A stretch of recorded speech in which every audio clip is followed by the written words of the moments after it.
What's going on, guys? Welcome back to the channel. In today's video, we're going to go ahead and cover the reliability of auto feeders, name brand ones, no name brand ones, and we're going to go ahead and see which one is right for you. Well, I guess in this case it'll be which one's right for me.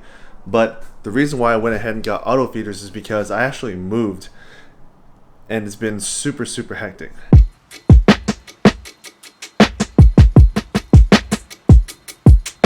I was actually pretty surprised I was able to pump out my last video because we were so busy with moving, and yeah, it was just nuts. But I ended up moving with a couple of my friends, and as you can see, it's very busy. Very busy. Very busy. You know, me moving doesn't really affect the channel at all because I'm gonna be going back to that house every single week, and I have to take care of the fish anyways. And the reason why I got auto feeders is because I didn't want to leave the burden to my parents to kind of feed them every single day. I just wanted to automate as much as I can, go back every week to do water changes, visit my parents and stuff. But my dad does like my dad so I went ahead and gave all the fish that's in that big tank to him. So he'll be taking care of my dad, my 3 aquariums, and my novice. Whereas the bikers and the goldfish and the 2 geos outside, it's all going to be taken care of by me. The house that we're in right now is literally all wood floors, it's just like this. And I'm not trying to have any liabilities of tank leaks and stuff. Plus the landlord said no pets, so I'm not going to have any fish tanks here. But I do have other plans in mind for this house right here, but it's not fish, it's actually not even pets. I'll give you guys a sneak peek. So the landlord said no pets, but didn't say no plants. So these are my Venus flytraps. I'm starting to get into predatory plants right now, and I've always liked watching my pets eat stuff, and I've already fed this guy a bug.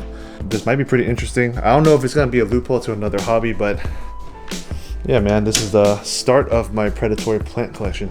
So like I said, my parents' house isn't too far from here, so I can actually ride my bike there. I brought my car, but parking in this area is kind of like scarce, so I want to keep that spot, and I'll go ahead and show you guys how I'm gonna get to my parents' house. Bam! Look at that. Yeah, so I ended up selling my analog bike, and I got this electric bike. It's like a little electric motorcycle. It's pretty sick. But yeah, my house is literally so close to this house that I can literally ride this thing and get there in, I don't know, 25 minutes. So that's what we're gonna be taking to the house. So I'll go ahead and give you guys a breakdown on the type of auto feeders that I ended up picking up. So for the biker tank, I picked up an Eheim auto feeder, and for the goldfish tank, I picked up the best no-name brand on Amazon. So yeah, I've been running these auto feeders for a while now, and today's goal is to go back to the house and check how they've done. I do have 2 security cameras on my aquariums, and that's my way of checking to see if the fish are okay. I can check the live stream, see if they're good. I check during the feedings and stuff, and they're all eating, so everything looks good on my end, but I definitely want to check in on them in person. So yeah, that's the plan for today. We're gonna go ahead and head out there right now, but before that, I gotta take in my trash. Yay! Look at that garage.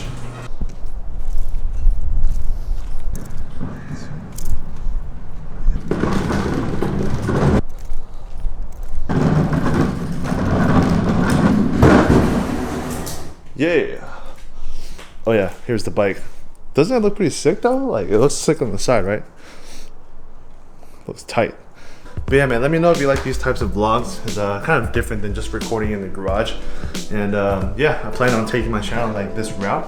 And if you're here for the auto feeder, I'll go ahead and put the timestamp right here, so you're not really wasting time. But yeah, man, let's go ahead and head out right now. I'm tired. I'm really tired. Sick. All right, we're back. And everyone here is doing pretty good. Everyone's looking pretty good. I noticed that they're all kind of chilling on the right side now because the auto feeder's right here. Sure, they're used to just kind of hanging out here waiting for the food to drop. This guy, the alpha, is still on the left side, still kind of chilling. But again, he's pointing towards the direction of these guys. I think he's just waiting for food to drop. Geos are looking good and coloring up really nicely. When I first added them in, their color wasn't all that great because one was attacking the other. This one was the one that was getting beat on, but again, kept the water quality good and healed up pretty nicely. So as you can see here, the algae isn't that crazy with this new light. So it's a lot dimmer. This is the one that I got for the goldfish, and it's tight because you can adjust the color and stuff. What I did was I just add more blues, then I just reduced the whites, and yeah, the tank looks a lot better now. Doesn't look as dirty. As you can see, it does look kind of blurry if you look cross, but the front panel isn't that bad. If I had this light right here on it, it would have been super crazy, filled with algae. But Yeah, man, I'm glad to see these guys doing good. These are my babies. And I'm glad that they're used to this feeder being on this side. I've never seen them all hang out like this before. Especially this guy right here. But yeah, I did make a mistake though. The amount that I marked off for this auto feeder was right where that cut is right there. It wasn't dispensing enough. So for about 1 week, they weren't eating as much as they normally would. I went ahead and opened that up a little bit more. And I'm gonna go ahead and continue to monitor how they're doing. See, big guy's coming up for some air. It's tight. But yeah, I'm gonna go ahead and leave the food portion or the food amount that's gonna come out of this thing as is right now and see how they do. One trigger point for me to close this up a little bit is if there's little bits and pieces of food left on the floor. But all in all, every night at 7 p.m. I check my cameras and this thing spins. So yeah, this one's working pretty well. And speaking of cameras, this is my biker camera and that is my goldfish camera. They're both Waze cameras or Wise cameras. And yeah, they're pretty much ran by Wi-Fi. And it allows me to stream this fish tank and this fish tank right here while I'm on the go. I don't even have to be on the same network and I can see both of them live. This one right here is doing pretty good too. I've been watching them. This one dispenses at 10 a.m. and 7 p.m. So it's no problem. I did have this filled up a little bit higher so it wasn't distributing a lot of food, but this thing goes off twice a day, which is good for these guys because they like to eat little bits and pieces instead of one huge dinner. As you can see, they're very excited to see me again. You missed me, buddy. But yeah, this one's going good as well. Let me see if they hold time. Right now it's 16:22 on this one. All right, so it's 16:21 on this one. This one's going a little bit faster, but it's all right. At least it's kind of like the same. Me not being here to feed these tanks is it's not looking that bad. It's doing pretty good. The fish are all fed. Tanks are looking good. Water's looking good. Yeah, I feel a lot more comfortable leaving these guys here now. At first I was worried about this guy right here because I didn't want him to get stuck again. But yeah, man, all in all, this is what I wanted to see. All I wanted to do is make sure that these guys are running good. That and the feeder over there. And yeah, as long as it's feeding my fish at the right time in the right place, then I'm good with it. This is really good to keep your fish on a certain routine. So if you want to make sure your fish all eat at the same time, same days and stuff, this is a really good thing to buy. But yeah, these guys are looking really good. All right, now that everyone's good, I can actually leave now, but I'm gonna go ahead and check in with them next week. But yeah, that's my results when it comes to this auto feeder right here. I love it, and I suggest you guys buy these two right here. All right, man, let's go home. Alright guys, so it's been about 2 weeks since I last picked up the camera. Let's go ahead and dive into the review and discuss my experience that I had with these two feeders. So the first feeder that I chose for my biker tank was the Eheim feeder, and this one is around $25. So my favorite feature about this feeder is the build quality, and the reason why is because the buttons don't feel cheap. The compartment that holds all the food doesn't feel thin and brittle, and the overall weight is my favorite part. I mean, literally, I have this thing sitting on top of my tank and it's sturdy enough to not need any kind of like 3M tape or mounting. It just sits there, does its job, it's okay.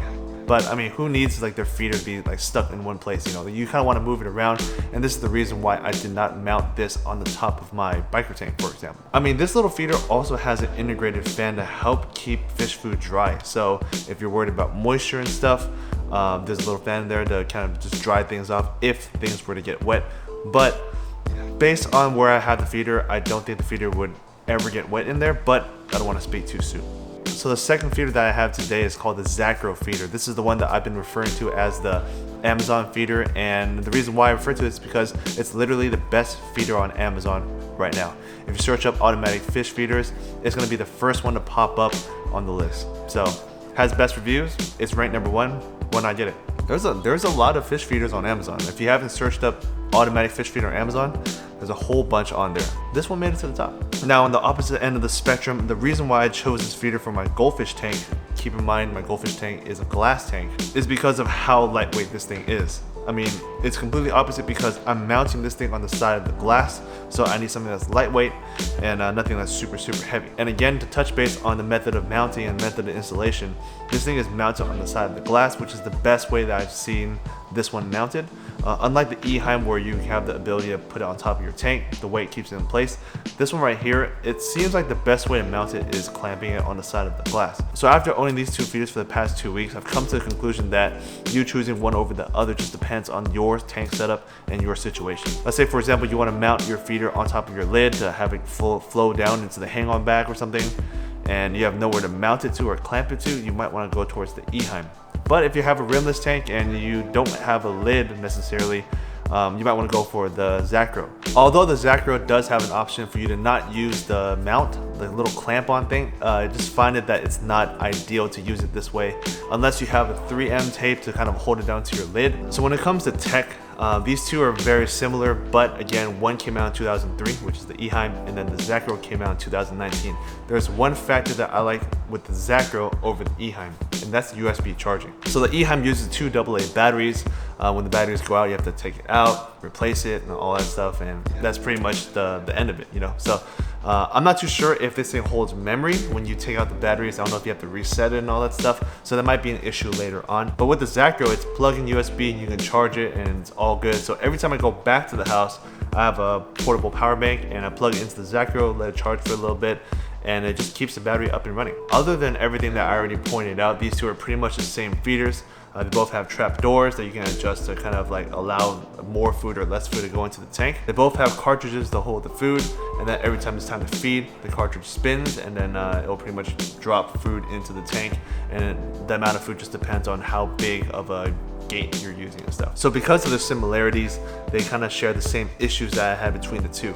So one, I've noticed that these feeders, I can't like skip a day in the schedule. So let's say for example, I just want to feed Monday through Friday and then give them like a hunger period Saturday and Sunday. Just for an example, I'm not able to do that. So when you adjust your feedings and stuff, it's every single day. So you can feed 2 times a day, you can feed 3 times a day, you can feed 1 time a day, and that's pretty much every single day of that week. You can't skip a day, which kind of sucks. Because the thing is with predatory fish, they don't need to eat every single day to be good. So I would like to give them at least 1 day of a break from eating. Unlike goldfish that need to eat every single day, my bikers don't need to, so I'm gonna try and figure something out with that. So I'm sure you wanna know how consistent these two feeders are when it comes to feeding your fish. Are they successfully feeding my fish every single day? Yeah, but are they doing it consistently? Kind of. So for the goldfish tank, it's very consistent. I'm using smaller pellets and it fits the trapdoor perfectly, and every single time it rotates, it's perfect. It's literally the most consistent feeding my goldfish has ever had. One thing that I noticed about the biker tank though is since I'm using bigger pellets, every rotation might be a little different. And the reason why I didn't kind of pin this on Eheim or pin this on Zacro is because they're both kind of the same. So the thing about these two feeders that I've noticed is if you use bigger pellets or like huge flakes that have the potential to block off the gate, you have a higher chance of this thing not being as consistent as you want. So let's go ahead and take my goldfish for example. I feed them really small pellets. They can flow through the feeder very easily, no chance of getting stuck. So it's perfect for this feeder and never have to worry about it. But for my bikers though, I've noticed that I had to open up the door a little bit just to like give them a little bit more food. I noticed that every time I spun in the first setting that I had, which I'll show right here, I went ahead and marked off the trap door, and I'll show you guys how much I opened it over time. But with the original setting, when I left the house, it was about like 10 pellets every single time, which is good for a test. But when I came back the next couple of days, it was only dispensing 5. So what I had to do was open up the trap door, like I said, and allow more food to fall through. And yeah, and that's just the thing when it comes to how consistent these two feeders are. It just depends on the type of food that you use. So now the question is, do I recommend these auto feeders? I do. Before I was against auto feeders, I was like, man, why would you want to automatically feed your fish? Feeding your fish is the funnest part. But honestly, I feel like consistency is the best for your fish. Now, even if you are home and you're always with your tank, I feel like an auto feeder would kind of give your fish that sense of like schedule, and if feeding your fish every day at the same time, it's kind of consistent for them, which is also good for them. Plus, one day you might forget to feed them, or you might feed them too much one day, too little the next day. I think with this whole feeding thing, as long as you're as consistent as you can, that'll be the best for your fish. One thing that I wish there was, and maybe it's out there right now, but I wish that there was like a Wi-Fi feeder that can feed remotely. Just like how I control my lights with my smartphone, I want to control my feeder with my smartphone too. So if there's any company out there that is selling an auto feeder that's controlled by Wi-Fi that doesn't cost an arm and a leg, let me know, because that's something that I'm definitely looking into. And besides, when it comes to Wi-Fi feeders, I feel like they're way more consistent when it comes to keeping time. That's a feature that I want in an auto feeder one day. Even if I was moved back into my house and I was able to feed my fish every single day, I feel like an auto feeder is just better for the fish. consistency is key. So that's it for today's video. I just want to give you guys an update on how my fish is, and I also want to give you guys my experience on using these two auto feeders, the Eheim and the Zacro. So hope you guys enjoyed today's video. Thank you guys for watching. Stay tuned for the next one, and peace guys.